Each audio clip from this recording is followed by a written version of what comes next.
नमः सिद्धेभ्यः ओम नमः सिद्धेभ्यः ओम नमः सिद्धेभ्यः णमो अरिहन्ताडं णमो सिद्धाडं णमो ऐरियाडं णमो वज्रायाडं णमो लोए सबसाहोडं। चलते फिरते तीर्थ हैं हरते सब संताप, हम तो बस इतना जानते आप सरीखे आप, हम तो बस इतना जानते आप सरीखे आप। कुंडलपुर के बड़े पाबा की मूल नायक अत्सयकारी चमत्कारी सर्वोपकारी मनोहरी शेवास पूज्य भगवान की, नैमिनाथ भगवान की, परम पूज्य आचार्य भगवान गुरुदेव शेखर विद्यासागर जी महामुनिराज की, परम पूज्य निरापक मुनि श्री समय सागर जी, योग सागर जी आदि समस्त मुनिराजों की, परम पूज्य मुनि शेखर विमल सागर जी, अनंत सागर जी, धर्म सागर जी आदि समस्त मुनिराजों की, परम पूज्य निरापक मुनि श्री वीर सागर जी आदि आज की तिथि में जो अतिथि बने थे ऐसे मुनिराजों की, परम पूज्य मुनि श्री भाव सागर जी महामुनिराज की। यह पावन प्रसंग आचार्य कुंद कुंद स्वामी कहते हैं कि अपनी दीक्षा तिथि को याद रखना। इसका मतलब ये नहीं है कि याद रखने का मतलब दूसरे रूप में, उनका ये है कि क्यों दीक्षा ली। आचार्य कुंद कुंद स्वामी भी कहते हैं पड़वजदु सामन्नम यदि इच्छित दुख परिमोक्षम, यानी तुम दुखों से मुक्ति चाहते हो तो इस सामान्य को अंगीकार करो, यानी मुनि बनो। क्योंकि जैन धर्म में सबसे उच्च पद अगर कोई है तो कौन सा पद है? मुनि। आचार्य पद संलेखना के समय त्यागना पड़ता है, ये व्यवस्था के लिए, उपाध्याय पद व्यवस्था के लिए, लेकिन मुनि पद से ही समाधि होती है, ऐसा ग्रंथों में उल्लेख आता है।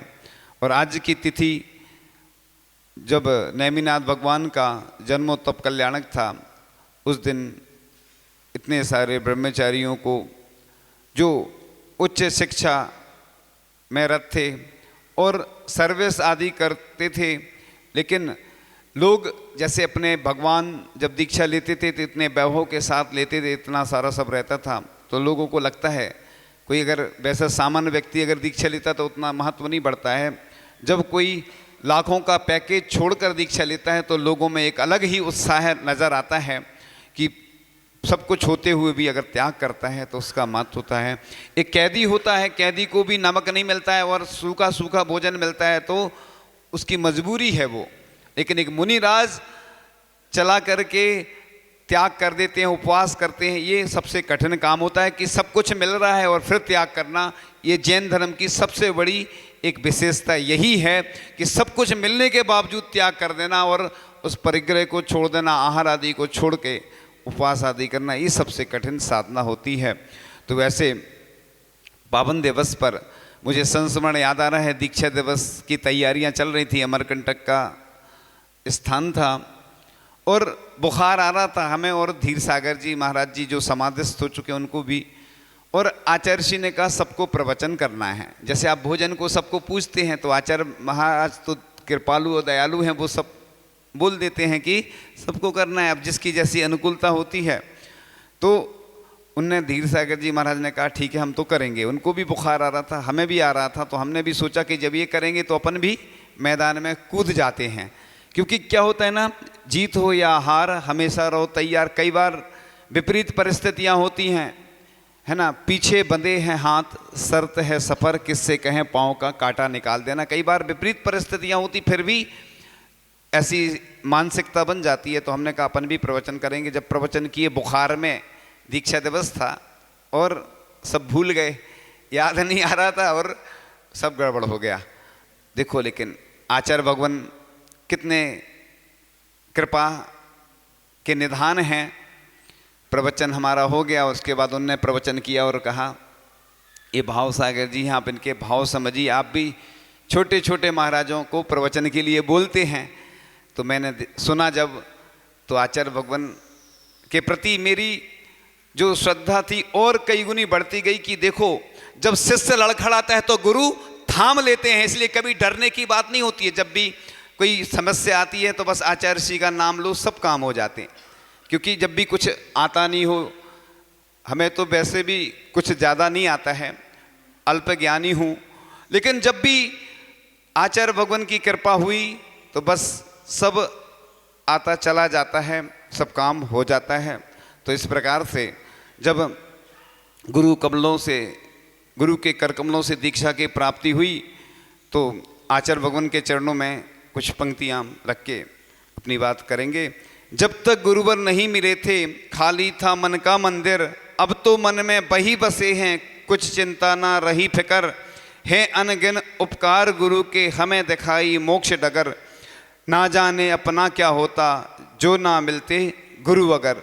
तो गुरु महाराज इतने कृपालु दयालु होते हैं कि वह शिष्य की परीक्षा लेकर के दीक्षा देते हैं।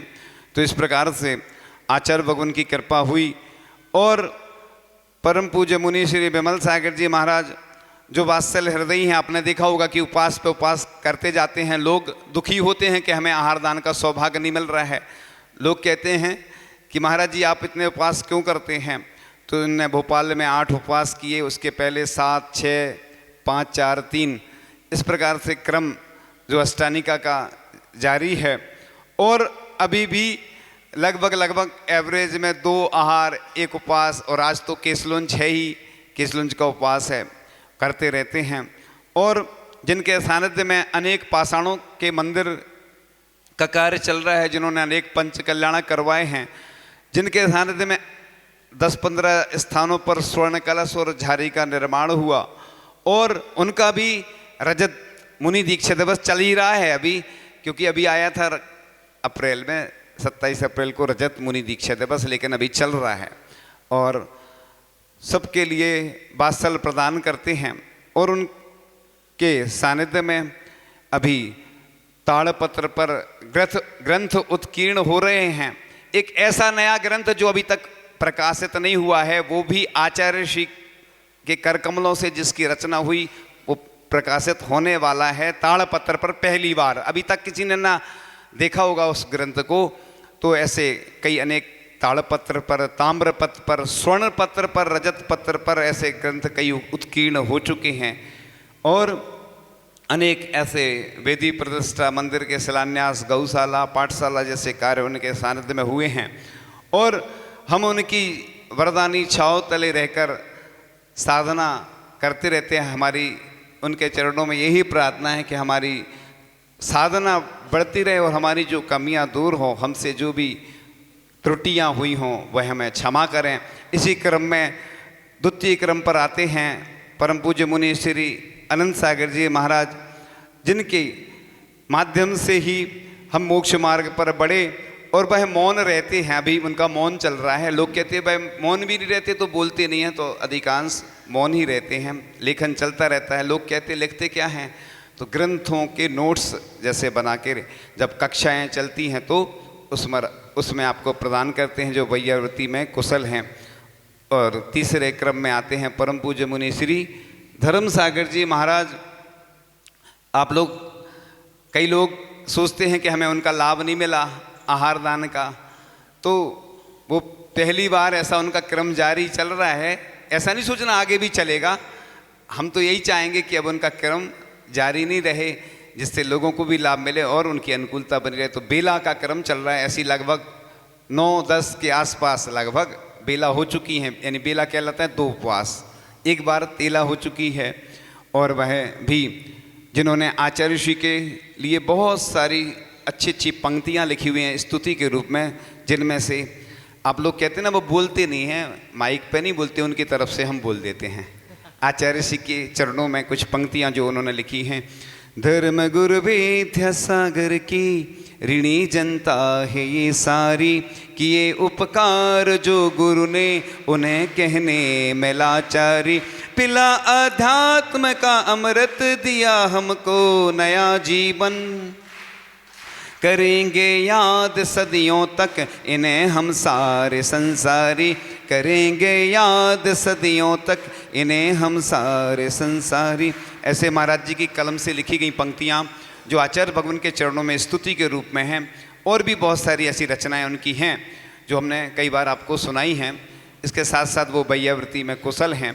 और ऐसे त्रय मुनिराज जो जिनकी वरदानी जैसे छत्रत्रय होते ना, 3 छत्र होते ना, ऐसे हमारे ऊपर है ना, इन तीनों मुनिराज की कृपा है, वात्सल्य उनका मिलता रहता है। और अपन उनके साथ ऐसे ही अपनी आचार्य भगवान की कृपा से साधना करते हुए आगे बढ़ते रहें। और आचार्य भगवान की कृपा को दुनिया तरसती है और पुण्यशाली होते हैं जिनके ऊपर आचार्य जी की कृपा बरसती है।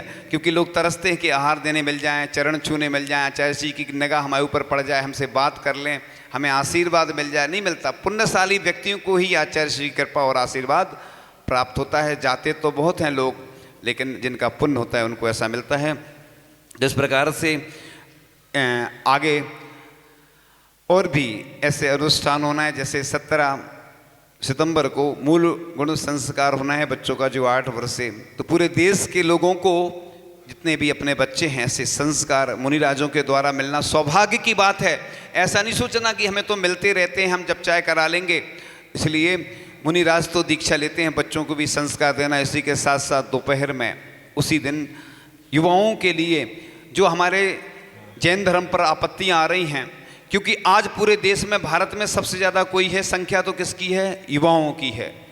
और जैन धर्म में हम देखते हैं जब भी कोई कार्य होता है, आहार विहार आदि का, जो भी मंदिर में जो भी आयोजन होते हैं, अगर युवा शक्ति वहाँ नहीं है, क्योंकि वृद्ध लोगों की उतनी शक्ति नहीं होती है वो करने की, ना तो वैयावृत्ति कर पाते हैं, वो खुद वैयावृत्ति योग्य हैं, आहार में भी नहीं जा पाते हैं। ऐसे ही कई कार्य होते हैं। युवा शक्ति जहाँ की होती है, इधर कि युवा हमने देखा बहुत ऊर्जावान है, बस उनको थोड़ा सा डायरेक्शन चेंज करना है बस उनका, तो डायरेक्शन उनको मिल जाता है। और ऐसे ही पूरे इस बागड़ के लगभग गांव तो 72 हैं, लेकिन 81 से ज़्यादा हो सकते हैं गांव, और 108 हो जाएं तो और खुशी की बात होगी। ऐसे युवा, सब युवाओं को एक नई ऊर्जा का संचार प्राप्त होगा। और एक आचार्य भगवान के चरणों में छोटा सा भजन।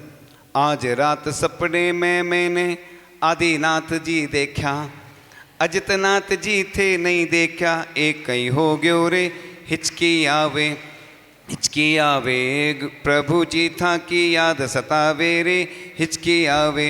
आज रात सपने में मैंने बासपूज जी देखा, विमलनाथ जी थे नहीं देखा, एक कहीं हो गयो रे हिचकी आवे, हिचकी आवे, प्रभु जी था की याद सतावे रे हिचकी आवे। आज रात सपने में मैंने आचार्य श्री जी देखा, समय सागर जी थे नहीं देखा, एक कहीं हो गयो रे हिचकी आवे। जब हिचकी आती कोई याद करता है, सब लोग जानते हैं, राजस्थान का भजन है, कुछ थोड़ा परिवर्तित भी है इसमें। इसी भावना के साथ अब हम विराम लेते हैं।